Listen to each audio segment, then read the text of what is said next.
Greetings from the set of Metro and More at Metropolitan Community College, serving more than 50,000 students with over 120 programs at our 8 locations in the daytime, evening, weekends, or online. And I'm your host, Kent Pavelka. Welcome again to Metro and More. More of what you need to know about Metropolitan Community College. In our next segment upcoming, we're going to talk to Wilma Jellum, the Director of Financial Aid and Veteran Services here at MCC. And we are here again, Wilma, to talk about FAFSA. FAFSA. Yes. It's all about the FAFSA. Yes, the free application for federal student aid. Correct. Let me ask you something before we jump into FAFSA. Your office administers more than FAFSA, right? I mean, you've got Pell and et cetera. What's the scope of your office? Well, the FAFSA itself is the key to eligibility for all the programs. So we provide the Pell Grant, which is the #1 program with the federal government, and the FAFSA results tell us whether you are eligible for Pell Grant. And then there's the student loan programs that are again part of once we get your eligibility to determine which loan programs you could be eligible for if you need to take out loans. Because again, financial aid, students don't need to take out loans sometimes at Metro because they can get enough grants and scholarships to pay their direct costs because we're so affordable. But then also we have campus-based programs, federal work study. Students can get jobs on and off campus, help build their resume and make some money. Our cheapest job pays $10 an hour, and we have some jobs that pay up to $12 an hour. And then a student, if they do it for 2 years, when they start their second year in the program, they get a $1 raise. So we have that, and then also our supplemental education opportunity grant, which is a companion program with Pell, but it's money that we can give extra to students that maybe are in extra need, or it's the neediest students that get the supplemental grants. So we want to focus on FAFSA because yes, that determines to a great extent eligibility for a lot of this. Yes, yeah. For the majority for all of the federal programs you have to have a FAFSA, but also there are other scholarships that rely on that FAFSA data too to determine if a student is needy. When you hear people say, do they have need? Well, that is a measurable and something we look at, and we establish criteria that's tied to the FAFSA results. So that's where you have to start. Yep. And the FAFSA details change. It's a dynamic situation, yes, so that's why we do updates. Mm-hmm. But in general, give us a snapshot of eligibility. How does that work? Well, the student has to provide information about themselves, and then if they're under age 24, not married, don't have children of their own that they support, they're considered dependent, and they must provide their parents' information. And so a lot of times there's a lot of confusion about who, what, where, and how to do that. And so that's where there's the fear. And some people just don't apply because they don't know how to answer questions. They're confused and they're afraid to seek out help. And so we're now going to launch a new program to help people to be able to complete the FAFSA, and we call it FAFSA Live. Mm-hmm. Very good. Let's jump into FAFSA Live then.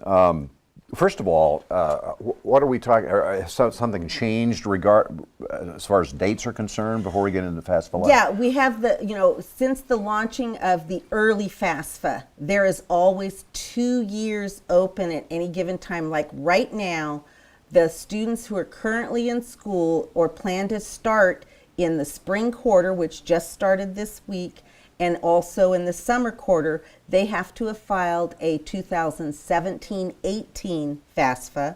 But then also last October, the 18-19 FAFSA started on October 1st for students who are going to first start classes this fall in September, and then they needed to do the 18-19. But both the 17-18 and the 18-19 are available, so students have to pay attention, because a lot of times right now, if someone's starting in spring, typically we will have several hundred students who will fill out like the 18-19, and we'll send them a notice to say, you don't have a 17-18, and that's the one you need for the spring quarter. Right. So we try to help them to go back and do the other FAFSA. So it's confusing for students. So we're trying to do different initiatives to help students do the right FAFSA at the right time so that they know that they have funding available to pay for their classes. Once you go through this once, is it a lot less of a intimidating thing? Yeah. It's the unknown that scares everyone.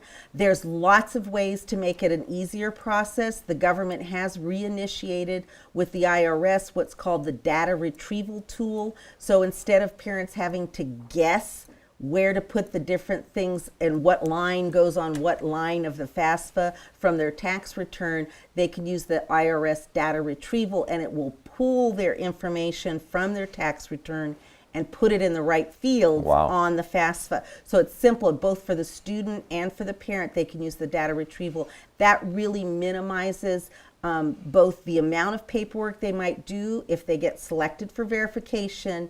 And what verification is, I have students, they call it an audit, and you know, they're all afraid about it. But verification is simply 1 in 3 applications is randomly selected by the government. And again, it's to ensure the integrity of the federal programs. And so they just ask the colleges to verify the information provided on the FAFSA and make sure it's accurate. So if a parent and a student uses the data retrieval tool, that prevents us from having to request their tax transcript from the IRS. So that's already done. All they have to fill out usually is just the verification worksheet, which verifies how many people are in their household. So it's a pretty simple process. We have staff that help students with all of those forms, but really we just are trying to encourage more students to complete the FAFSA and not be afraid to do that. So that's why we're launching FAFSA Live. Yeah, and FAFSA Live is an opportunity for students to come to the fort on a regular basis, knowing that there are opportunities at a given time. What is it, second, third? We're going to go the second Tuesday of every single month from 5:30 to 7:30 in the evening, because we want parents to be able to help, come with their student. And we're doing it at our new, the Center for Academic Skills, the CAS Center here at the Fort, which is the Career and Academic Skills Center.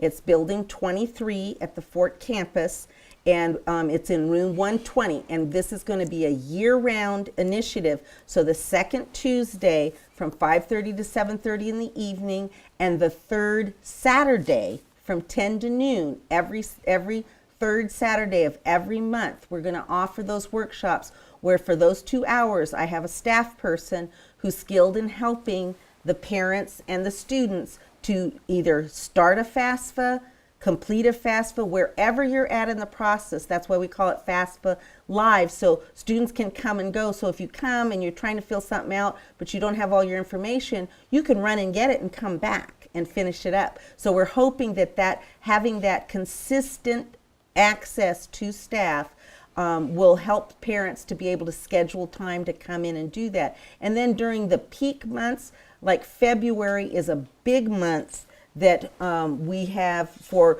like new students coming out of high school right before they're graduating. They're trying to figure out where to go, and they need to do that. So if they didn't do it early on, we're going to offer workshops every week in February. So every Tuesday from 5:30 to 7:30, and every Saturday in February, and then also in August, because August is the rush time before fall quarter. When everybody, time gets away from you and they go, oh my goodness, classes start in just a few weeks.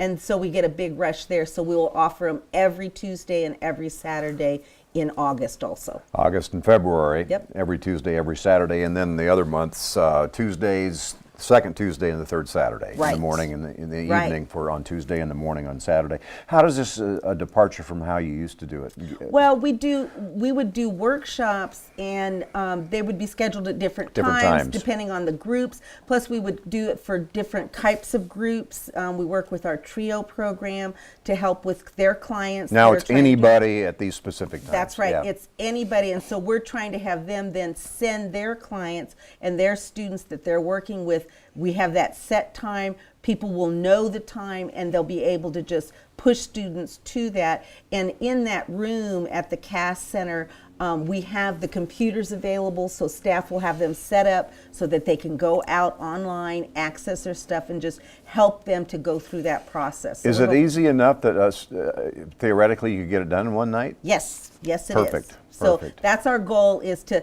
take away the fear and then have someone there who can help them through all the steps. So at every step, if they have a question, they're right there to help them. How much of a problem is this that the students aren't taking advantage? Well, we have a lot of students who start FAFSAs and we'll get partial FAFSAs. You know, like if you don't complete it or it's not signed, we'll still get your file, but it's missing so many things. It's a long list, and no money. There's no money attached to that. And so we're trying to help them. Even those students can come in and can complete portions of it on their own, or we can have them complete that paperwork in order for us to help complete their FAFSA for them. I mean, is that a good percentage of students that would be eligible? I would say in some years it's at least 20% Yeah. that don't ever complete it. And then we don't know how many never even start one. We've seen our numbers, grow in terms of the number of applications, but the number that complete it and actually get funding is really about 50%. And we're hoping to increase that significantly. And also awareness. It's just the awareness, because I have a lot of people who tell me, I didn't apply because my parents make too much money, or I didn't think I'd qualify. It's a free application. You don't know, You don't know what you don't know, and a lot of times people are surprised when they do file that they are eligible for programs that they automatically thought they wouldn't. So it changes year to year. I always tell them, you lose nothing by trying. Exactly. File at least once when you're coming out of high school, especially. File the first year. See what you come out, and then you can make an informed decision if it's worth your while to continue to file a FAFSA after that. Right.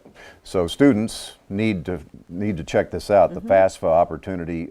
That's where you get it all started. Yep. And this is in effect now, the Yes, live. we started that. Yes, we started that this month. Second Tuesday from 5:30 to 7:30, and then the third Saturday of every month, and then in August and February. And that's every Tuesday and Saturday. Exactly, and it's always going to be in the Career and Academic Skills Center, Building 23 at the Fort Campus in room 120. It's a big room on the main floor.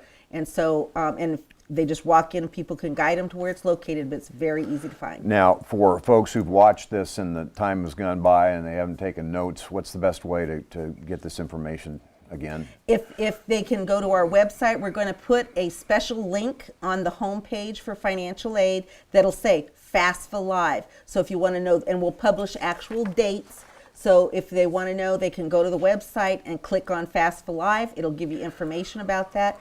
Also, if they call the financial aid office, we have a dedicated number. It's 531-622-2330, and staff can answer and tell them where to go, if they forget. So we're talking about opportunity for 18, 19, 19, 20, both, right? 17, 18, and 18, 19. Okay, yeah. Not quite 19, 20 yet. Right, it's around the corner, It but is. it's 17, 18 is for the current quarter and summer, and then 18, 19 starts in fall. Very so good. Depending on when a student starts, dictates whether they could do 1 and 2 FAFSAs or just do one. Very good. We'll be back and update you again when we need to. Thanks, Wilma. Appreciate it Thanks. very much. Thank you for being with us on Metro and More. Our goal is to better acquaint you with the mission, leadership, and the reach of the college. I'm Kent Pavelka for Metropolitan Community College. If you have comments or questions about the program, please email us at metrovision@mccneb.edu. Thanks for watching. This has been a MetroVision production produced by Metropolitan Community College.